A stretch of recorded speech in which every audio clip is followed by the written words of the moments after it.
Hi friends, అందరూ అన్నం తిన్నారా ఫ్రెండ్స్? లంచ్ అయిపోయిందా? మేమైతే చేను దగ్గర నుంచి వచ్చినాము, తినేసినాం ఫ్రెండ్స్. అన్నము పొద్దున మామిడికాయ పచ్చడి, రసం పెట్టి అన్నం చేసింది మా పాప చేసింది. నేను వచ్చేటప్పుడు ఐసాకు పెరుక్కొచ్చిన ఫ్రెండ్స్. కింద పైన అయితే బాగలేదు, మీరు కూడా ఈడ పెట్టుండా నేను ఫుల్ వీడియో.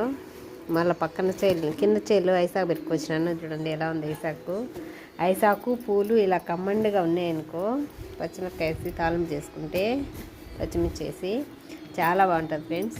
ఇది 3వ సారి ఐసాకు తినడము కార్తీక మాసం వచ్చిన నుంచి. ఇంక ఈరోజే లాస్ట్, మళ్ళీ పండగకు ముద్దలు పెట్టేటప్పుడు మళ్ళీ ఐసాకు చేస్తాము.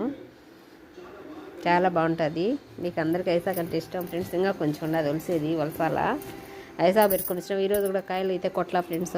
వాళ్ళు ఏం చేయాలనుకుంటున్నారో చేయని, రైతులు ఎట్టా ఇదైపోతారు. ఓకే ఫ్రెండ్స్, ఇది మా చిన్న వీడియో. నచ్చితే లైక్ చేసి సబ్స్క్రైబ్